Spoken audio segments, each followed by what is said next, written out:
So it's been a minute since I recorded a video. This is going to be an oil change on a 2006 Suzuki GSXR 600. I actually just sold my CBR, so I picked this up. It needs a new rear tire, which I took off, and whoops, still zoomed in, which I took off, and I did the brakes, as you could tell, new brakes. Why is it so zoomed out? There we go. I took off the front and rear brakes. I replaced them.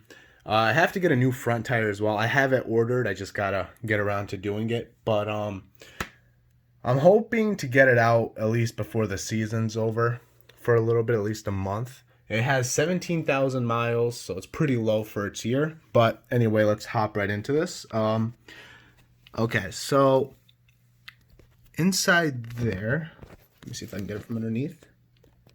Perfect. That is your drain bolt. So it's on the left side of the bike, so where the kickstand is. You see the drain bolt, and you unscrew it. The filter you can get to from this side. I'm touching it right now. It's this black thing. I wish I had some light. It's right here where my finger's at. My middle finger. See, I'm swiping it. That's the filter, so it's super easy to get to. You're going to need a 17 millimeter to break loose the drain bolt. So let me do that and I will get back to you guys. So without thinking, make sure you use a socket for this, not a ratchet. But once you break it loose, you can't really see anything. Once you break it loose, put your oil pan under there, your catch can, and just like that. So I just bought this bike, and as you can tell, the oil's relatively clean. However, I like to change the oil no matter what because you don't know how the previous owner drove it.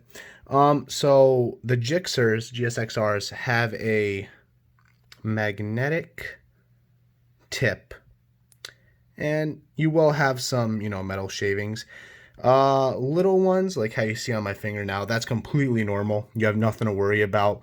What you want to look for is chunks of metal.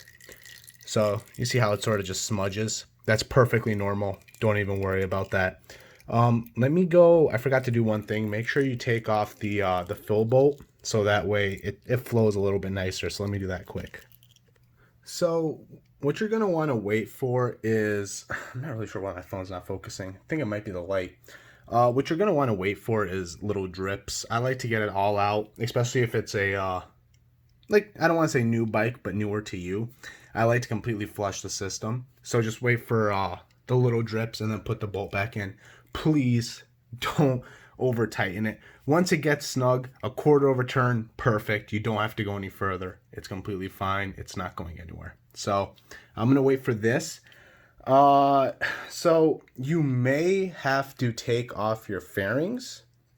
Well, this side of the fairing to get to the actual filter. However, I haven't done it on this bike yet, so I'm going to try without it.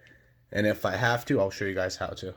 So once you put the drain bolt back in, which is right there, what I like to do is come in with a rag and just clean up the bottom, clean it up a bit. Okay, so now this is what I mean. You're going to take your ratchet, put it in there. You're going to make it tight. See how you really can't twist it anymore? So I'd consider that tight. But what you want to do from here is just go a quarter of a turn, which I won't be able to do with one hand while holding a phone. So just go a quarter of a turn. I actually can't even do a quarter of a turn on this bike. Look at that. You have a stop. That's perfect. So that's basically it. Now we're going to move on to the filter. But anyway, what I did instead was I pulled off this little fairing clip from in here. You can see where that other one is, right back there where the light is shining. So that one goes, the one I took off is right here where those are missing. So if you take off this back one and this front one, it gives you enough room to get to it. So now you can just reach your hand in there and do what you need to. So let me unscrew that. Oh, I'm gonna say this once. If you have to crush an oil filter to get it off, So crush it, stick a screwdriver through it, and twist it. It's on there too tight. So whoever did this really messed it up, because that took me a little bit to get off. This oil filter took me a little bit. There should be no reason to have to crush an oil filter trying to pull it off. Honestly, I'm not even sure when the last time this filter was changed. I wish I could see a date on here, but I don't see one. All I know is it's OEM Suzuki. But it was on there so tight that as I was using the oil ratchet or oil wrench, it was moving maybe not even a quarter of an inch at a time. That's how tight it was on there. But yeah, so pop the new one on, fill it up with oil, and you guys are done. Look who came to visit.